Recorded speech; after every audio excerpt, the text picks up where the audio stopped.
park in the Sox, it's a cheaper lot. And I was harassed at the lot down the way for a month, so I figured maybe I'd be out of the way a little bit. But when Marjorie Miller learned this lot is monitored by PRRS, it made her think of another four-letter word.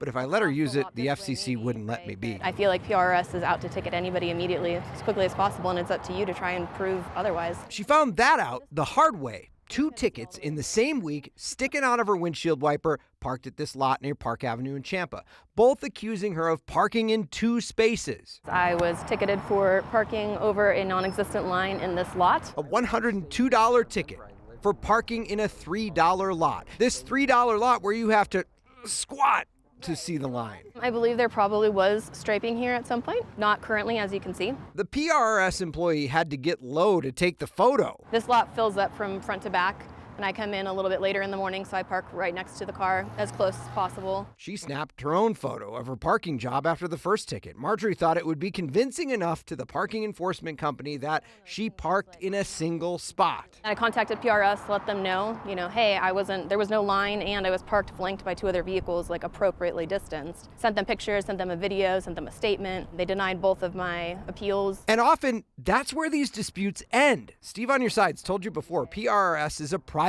company with no regulations of how disputes are handled. On the big red signs in the parking lots they enforce is an arbitration clause saying you waive your right to a normal court case simply by parking there.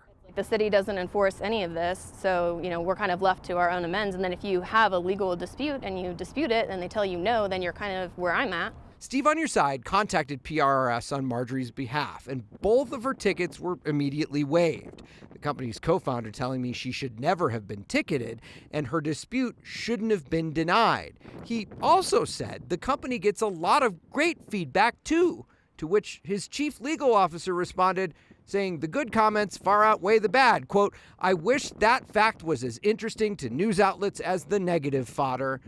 Marjorie tends to disagree. And if they took a quick Google, they would find their name everywhere. Reddit has horror stories from them, people online, Facebook groups. They're not a well-received company. Her complaint about this to the Better Business Bureau, one of 2,500 plus filed against PRRS in the last 3 years. They're coming out here ticketing people immediately, and then it's your job to dispute that ticket. That's not how a business should work.